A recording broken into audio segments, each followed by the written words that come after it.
چلتے پھرتے دو الفاظ پڑھ لیا کریں۔ اللہ کو یہ دو الفاظ اتنے پسند ہیں کہ اللہ پاک نماز عشاء کے بعد ایک ولی بھیجے گا اور وہ تمہارے گھر 2 کروڑ کا بیگ دے کر چلا جائے گا۔ بسم اللہ الرحمن الرحیم۔ محترم ناظرین، یہ ایسا وظیفہ ہے جس کے ذریعے آپ بوریاں بھر بھر کے دولت اکٹھی کر سکتے ہیں۔ یہ عمل بہت ہی آسان اور مختصر ہے۔ اگر آپ رزق کے لیے بھاگ بھاگ کر تھک چکے ہیں، چاہے آپ کی دکان ہے یا آپ کوئی نوکری کر رہے ہیں اور دن رات کی محنت کے باوجود آپ کے پاس اتنی دولت نہیں کہ آپ اپنا اور اپنے گھر والوں کا اچھی طرح خیال رکھ سکیں، تو یہ وظیفہ آپ کے پاس اتنی دولت لائے گا کہ آپ امیر ترین لوگوں میں شامل ہو جائیں گے۔ اس وظیفے کو کرنے کے لیے ان ہدایات پر لازمی عمل کریں، نہیں تو وظیفے کا کوئی اثر نہیں ہوگا۔ یاد رکھیں، اس عمل کو کرنے کے لیے اجازت کی ضرورت نہیں، اس کی عام اجازت ہے۔ پورے وظیفے کے عمل کے لیے جائے نماز ایک ہی مخصوص کریں،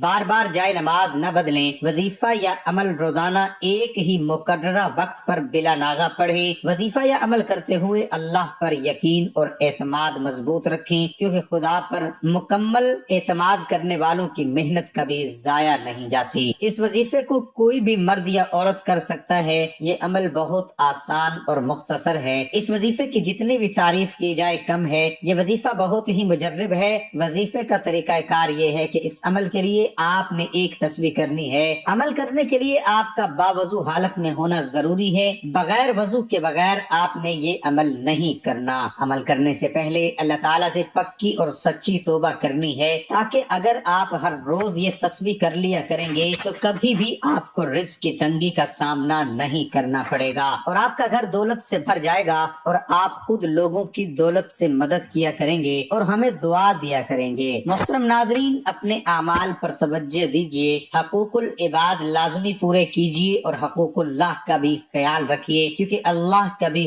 حقوق کے تلف کرنے والوں کو پسند نہیں فرماتا۔ قیامت کے دن اللہ اپنے حقوق تو معاف فرما دے گا، مگر حقوق العباد یعنی اللہ کی مخلوق کے حقوق جو آپ نے ادا نہیں کیے ہوں گے، ان کو معاف نہیں فرمائے گا۔ ان پر آپ کو سزا دی جائے گی اور آپ کی نیکیوں سے ان حقوق کو ادا کیا جائے گا۔ ناظرین، اس تصویر میں بہت طاقت ہے اور یہ بہت اثر رکھتی ہے اور ہر حاجت کے لیے بہت فائدہ مند ہے۔ محترم ناظرین، آپ کو رزق کی تنگی کا مسئلہ ہو، رشتے میں رکاوٹ ہو یا پسند کی شادی میں مسئلہ ہو، گھر میں بے برکتی ہو، میاں بیوی میں بندش ہو، رشتہ داروں میں بد کلامی کا مسئلہ ہو، پڑوس میں مسئلہ ہو، کوئی کام نہ بن رہا ہو، کوئی جاب تلاش کر رہے ہیں یا جاب نہ لگ رہی ہو، کسی حاسدین کے حسد کا مسئلہ ہو، نظر بد کا مسئلہ ہو، اولاد نہ ہو یا اولاد بگڑی ہوئی ہو، مطلب کوئی بھی حاجت ہو، انشاءاللہ یہ وظیفہ کریں گے، اللہ سے رو رو کر سجدے میں جا کر دعا کریں گے، کیونکہ سجدے میں جب بندہ جاتا ہے تو وہ اللہ کے سب سے قریب ہو جاتا ہے۔ تو آپ ایسا کریں گے تو انشاءاللہ ہر غم، پریشانی، مصیبت اور دکھ چٹکیوں اور منٹوں میں ختم ہو جائے گا۔ حضرت شفیق بلخی رحمت اللہ علیہ اور حضرت ابراہیم بن ادہم رحمہ اللہ کے درمیان سچی دوستی تھی۔ ایک مرتبہ شفیق بلخی رحمت اللہ علیہ اپنے دوست ابراہیم بن ادہم کے پاس آئے اور کہا، میں ایک تجارتی سفر پر جا رہا ہوں، سوچا کہ جانے سے پہلے آپ سے ملاقات کر لوں، کیونکہ اندازہ ہے کہ سفر میں کئی مہینے لگ جائیں گے، لیکن موقع کے خلاف چند ہی دنوں میں توقع کے خلاف چند ہی دنوں میں واپس لوٹ آئے۔ تو جب حضرت ابراہیم بن ادہم نے انہیں مسجد میں دیکھا تو حیرت سے پوچھ بیٹھے، کیوں شفیق اتنے جلدی لوٹ آئے؟ حضرت شفیق بلخی رحمت اللہ علیہ نے جواب دیا، حضرت میں کیا عرض کروں، راستے میں ایک حیرت انگیز منظر دیکھا اور الٹے پاؤں گھر لوٹ آیا۔ ہوا یوں کہ ایک غیر آباد جگہ پہنچا، وہیں میں نے آرام کے لیے پڑاؤ ڈالا۔ اچانک میری نظر ایک پرندے پر پڑی جو نہ دیکھ سکتا ہے اور نہ اڑ سکتا ہے۔ مجھے اس کو دیکھ کر ترس آیا۔ میں نے سوچا کہ اس ویران جگہ پر یہ پرندہ اپنی خوراک کیسے پاتا ہوگا۔ میں اسی سوچ میں تھا کہ اتنے میں ایک دوسرا پرندہ آیا۔ اس نے اپنی چونچ میں کوئی چیز دبا رکھی تھی۔ اس نے آتے ہی وہ چیز معذور پرندے کے آگے ڈال دی اور معذور پرندے نے وہ چیز اٹھا کر کھا لی۔ اس دوسرے پرندے نے اس طرح کئی پھیرے کیے، بالا آخر اس معذور پرندے کا پیٹ بھر گیا۔ یہ منظر دیکھ کر میں نے کہا، سبحان اللہ، جب اللہ تعالیٰ اس ویران و سنسان جگہ پر ایک پرندے کا رزق اس اس کے پاس پہنچا سکتا ہے تو مجھ کو رزق کے لیے شہر در شہر پھرنے کی کیا ضرورت ہے؟ چنانچہ میں نے آگے جانے کا ارادہ ترک کر دیا اور وہیں سے واپس چلا آیا۔ یہ سن کر حضرت ابراہیم بن ادھم نے کہا، شفیق، تمہارے اس طرح سوچنے سے مجھے سخت مایوسی ہوئی۔ ہم نے آخر اس معذور پرندے کی طرح بننا کیوں پسند کیا جس کی زندگی دوسرے کے سہارے چل رہی ہو؟ تم نے یہ کیوں نہیں چاہا کہ تمہاری مثال اس پرندے جیسی ہو جو اپنا پیٹ بھی پالتا ہے اور دوسروں کا بھی پیٹ پالنے کے لیے کوشش کرتا ہے؟ حضرت شفیق بلخی رحمت اللہ علیہ نے یہ سنا تو بے اختیار اپنی جگہ سے اٹھے اور حضرت ابراہیم بن ادھم رحمت اللہ علیہ کے ہاتھ کو چوم لیا اور کہا، ابو اسحاق، یہ حضرت ابراہیم بن ادھم کی کنیت ہے، تم نے میری آنکھیں کھول دی، وہی بات صحیح ہے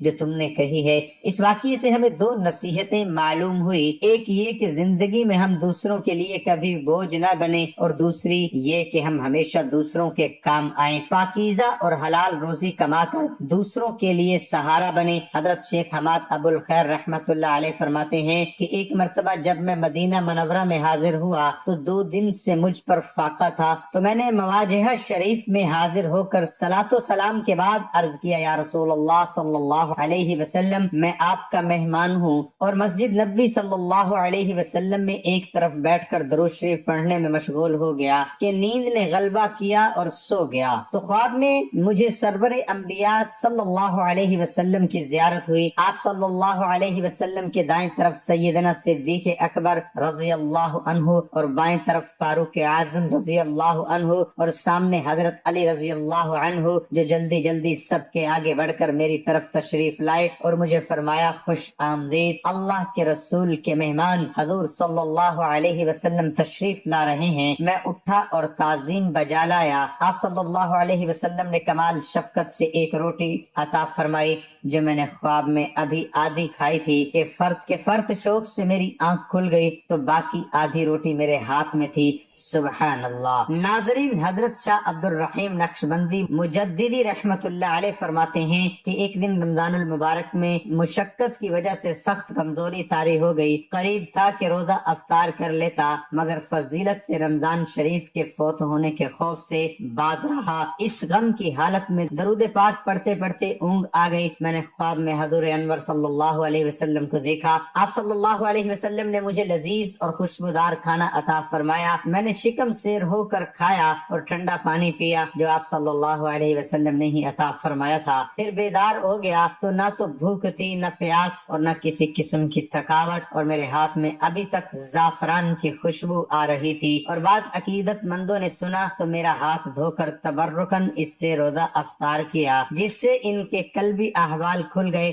سبحان اللہ۔ میرے پیارے بہن بھائیوں، زندگی میں غم اور پریشانیاں تو ہر انسان پر آتی ہیں، کبھی بھی ان غموں اور پریشانیوں سے گھبرانا نہیں چاہیے۔ جب بھی کوئی غم آئے، کوئی پریشانی آئے، فوراً اپنا سارا غم، اپنا سارا دکھڑا اللہ رب العزت کو سنائیں۔ محترم ناظرین، اب چلتے ہیں وظیفے کی جانب۔ چلتے پھرتے یہ 2 الفاظ پڑھنے ہیں۔ اللہ کو یہ الفاظ اتنے پسند ہیں کہ اس کو پڑھنے والے کی تمام مشکلات آسان اور تمام حاجات پوری ہو جاتی ہیں۔ اگر آپ رزق میں کمی اور تنگ دستی کا شکار ہیں تو آج کی ویڈیو میں آپ کے لیے صرف 2 الفاظ کا وظیفہ لے کر حاضر ہوا ہوں۔ اس کو چلتے پھرتے کسی بھی وقت پڑھ لیا کریں، انشاءاللہ صرف چند ہی دن کے اندر اندر غیبی خزانوں کے منہ کھل جائیں گے۔ آپ کی جتنی بھی حاجات یا پریشانیاں اور مشکلات ہوں گی، انشاءاللہ صرف ان 2 الفاظ کا ورد کرتے رہنے سے اللہ کی غیبی مدد فوری آ جائے گی اور آپ ہر وقت اللہ کی پناہ میں رہیں گے، اور زندگی میں ہر معاملے میں کامیابی آپ کا مقدر ہوگی۔ اگر آپ رزق میں کمی یا تنگ دستی کا شکار ہیں، مسلسل پریشان رہتے ہیں، پیسہ آتا ہے اور کدھر چلا جاتا ہے آپ کو پتہ ہی نہیں چلتا، پانی کی طرح بہہ جاتا ہے، تو آج کا وظیفہ آپ کے لیے انتہائی فائدہ مند ثابت ہوگا۔ اس عمل کو میرے کہنے پر اور میرے بتائے ہوئے طریقے کے مطابق صرف چند دن کر لیں، انشاءاللہ زندگی کے ہر معاملے میں، ہر مقصد میں آپ کو کامیابی ملے گی۔ وظیفہ بتانے سے پہلے میری آپ تمام بھائیوں اور بہنوں سے گزارش ہے کہ اس ویڈیو کو لائک کریں اور میری ویڈیو کو اپنے بھائیوں اور دوستوں کے ساتھ لازمی شیئر کیا کریں تاکہ آپ کے ساتھ ساتھ ان کو بھی فائدہ حاصل ہوتا رہے۔ اس عمل کو آپ نے اپنی زندگی کا معمول بنا لینا ہے۔ چلتے پھرتے دن میں جب جب آپ کو وقت ملے، آپ نے اس عمل کو ان 2 الفاظ کا ورد کرتے رہنا ہے اور 7 دن تک لگاتار اس عمل کو کرتے رہنا ہے اور ساتھ ساتھ نماز کی بھی پابندی لازمی کرنی ہے، اور کوشش کریں کہ ہر وقت باوضو رہا کریں، کیونکہ باوضو رہنے سے اور پاک صاف رزق میں اضافہ ہوتا ہے۔ وہ دو الفاظ کون سے ہیں نوٹ فرما لیں، یا مالکو یا ذوالجلال والاکرام، ان دو الفاظ کو آپ نے کثرت سے پڑھنا ہے، جب جب وقت ملے آپ نے پڑھتے رہنا ہے، اور روزانہ کم از کم 1000 دفعہ اس کا ورد جاری رکھنا ہے۔ صرف 7 دن کے اندر اندر آپ اپنے آپ پر، اپنے گھر والوں پر اللہ کی رحمتوں کا نزول دیکھیں گے۔ بہت سے علماء کرام کا یہ بھی کہنا ہے کہ اللہ کے ان 2 ناموں میں اسم اعظم ہے، اور ان 2 ناموں کو پڑھنے کے بعد اللہ سے جو بھی دعا مانگی جائے وہ کبھی رد نہیں ہوتی۔ ان 2 ناموں کا ورد کرنے والا کبھی تنگ دستی کا، رزق میں کمی کا شکار نہیں ہوتا۔ اس عمل کو کرنے والے سے اللہ پاک اس قدر خوش ہوتے ہیں کہ اسے رزق کی پریشانی سے نکال دیتے ہیں۔ آپ نے زندگی میں بہت سے عمل اور وظائف کیے ہوں گے، اس عمل کو میرے بتائے ہوئے طریقے سے صرف چند دن کر کے دیکھیں، انشاءاللہ آپ کو اس قدر فوائد ملیں گے کہ آپ پوری زندگی مجھے دعائیں دیں گے، اور یہ عمل دوسرے لوگوں کو بھی بتاتے پھریں گے۔ جو شخص دل کی گہرائیوں سے ان ناموں کو پڑھے گا انشاءاللہ ہر حاجت پوری ہوگی۔ 7 دن یہ وظیفہ کرنا ہے، اور عمل کے اول و آخر 3 بار درود شریف لازمی پڑھنا ہے۔ محترم ناظرین، اگر آپ سورۃ قریش 1 دفعہ پڑھیں گے تو اگر کھانے کے اندر زہر بھی ملا ہوگا تو وہ اثر نہیں کرے گا، کھانا فوڈ پوائزن نہیں بنے گا، اور کھانا بیماری نہیں بنے گا، صحت بنے گا۔ وہ کھانا اسے گناہوں کی طرف مائل نہیں کرے گا، نیکی کا ذریعہ بنے گا۔ اور جو دوسری دفعہ سورۃ قریش پڑھے گا اللہ پاک جل شانہ اس کو ایسا دسترخوان سدا دیتا رہے گا، بہترین اچھے سے اچھا عطا فرماتے رہیں گے۔ ظاہر ہے روزی سکھی ہوگی تو دسترخوان اچھا ہوگا، اور جو تیسری مرتبہ سورۃ قریش پڑھے گا اللہ اس کی 7 نسلوں کو بھی لاجواب کھانے دسترخوان رزق دیتے رہیں گے۔ آپ بھی آج سے ہی یہ پڑھیں، زندگی میں تبدیلی آپ خود محسوس کریں گے۔ قرآن پاک دنیا کے ہر انسان کے لیے ہدایت اور مسلمانوں کے لیے رحمت بنا کر نازل کیا گیا۔ یہ اللہ تعالیٰ کی الہامی کتاب ہے جس کی حفاظت کا ذمہ اللہ تعالیٰ نے خود لے رکھا ہے۔ یہی وجہ ہے کہ قرآن کی آخری آیت نازل ہونے کے 1400 سال بعد بھی اس کے متن میں ایک حرف کی تبدیلی نہیں ہو سکی، اور نہ ہی قیامت تک ہو سکے گی۔ ناظرین، ہمیشہ دوسروں کی مدد کریں، صدقہ خیرات کریں، غریبوں کی مدد کریں، اور لالچ کبھی نہ کریں، محنت کریں، حلال کمائیں، حلال کھائیں۔ ایک مرتبہ حضرت سیدنا عمر رضی اللہ تعالی عنہ کے عہد خلافت میں ایک لڑکے کو زنا کے جرم میں سزا دینے کے لیے لے جایا جا رہا تھا۔ واضح رہے کہ اسلام میں شادی شدہ زانی کے لیے سنگساری اور غیر شادی شدہ کے لیے 80 کوڑے بطور سزا ہیں۔ وہ لڑکا اونچی آواز سے پکار رہا تھا کہ میں بے گناہ ہوں، مجھے سزا نہ دی جائے۔ اسی اثنا میں حضرت علی رضی اللہ تعالی عنہ کا وہاں سے گزر ہوا تو حضرت علی نے اس لڑکے کی پکار سن کر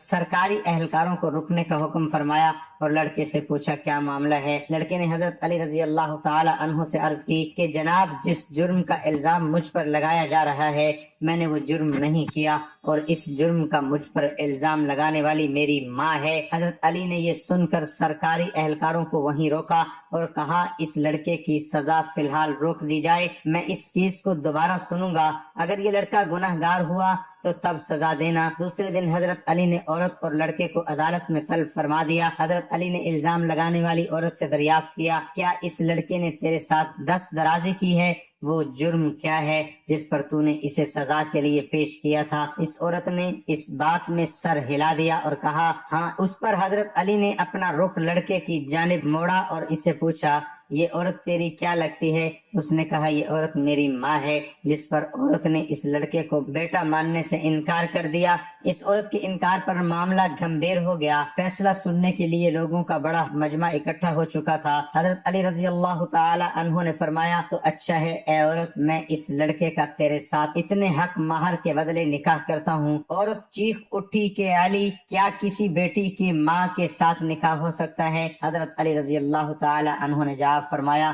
کہ تیرا اس دعوے کا کیا مطلب ہے؟ اس عورت نے جواب دیا اے علی، یہ لڑکا تو واقعی میرا بیٹا ہے۔ اس پر سیدنا علی رضی اللہ تعالی عنہ نے فرمایا کہ کیا کوئی بیٹا اپنی ماں کے ساتھ دست درازی کر سکتا ہے؟ عورت نے کہا ہرگز نہیں۔ تو حضرت علی نے پوچھا کہ تو نے اپنے بیٹے کے اوپر ایسا گھٹیا الزام کیوں لگایا؟ عورت نے جواب دیا میری شادی ایک چھوٹی عمر میں امیر کبیر شخص سے ہوئی تھی، اس کی بہت زیادہ جائیداد تھی، یہ بچہ ابھی کم سن دودھ پیتا ہی تھا کہ کہ میرا خاوند مر گیا تو میرے بھائیوں نے مجھے کہا یہ لڑکا تو اپنے باپ کی جائیداد کا وارث ہے، اس کو کہیں چھوڑ آؤ۔ میں اسے کسی آبادی میں چھوڑ آئی، ساری جائیداد میری اور بالا آخر میرے بھائیوں کی ہو گئی۔ یہ لڑکا بڑا ہوا تو ماں کی محبت نے اس کے دل میں انگڑائی لی، یہ ماں کو تلاش کرتا میرے تک پہنچ گیا۔ میرے بھائیوں نے مجھے پھر ورغلایا کہ اس پر جھوٹا الزام لگا کر اس کی زندگی کا سانس ہمیشہ کے لیے ختم کر دیا جائے، تو میں نے اپنے ہی بیٹے پر جھوٹا الزام اپنے بھائیوں کی باتوں میں آ کر لگا دیا، اور دولت کی لالچ نے مجھے اندھا کر دیا، جبکہ حقیقت تو یہی ہے کہ یہ میرا بیٹا ہے اور اس معاملے میں بالکل بے گناہ ہے۔ جب اس واقعے کا علم امیر المؤمنین سیدنا عمر بن خطاب رضی اللہ تعالی عنہ کو ہوا تو آپ رضی اللہ تعالی عنہ نے فرمایا کہ اگر آج علی نہ ہوتے تو عمر ہلاک ہو جاتا۔ یوں حضرت علی رضی اللہ تعالی عنہ نے اپنی ذہانت کے بلبوتے پر ایک پیچیدہ مسئلے کی گرہ کھول دی اور ایک بے گناہ کو سزا ملنے سے بچا لیا۔ محترم ناظرین، 5 وقت کی نماز ضرور ادا کیا کریں، کیونکہ نماز کے بغیر وظیفہ مکمل نہیں ہوتا۔ صدقہ خیرات ضرور کیا کریں۔ اللہ ہم سب کا حامی و ناصر ہو۔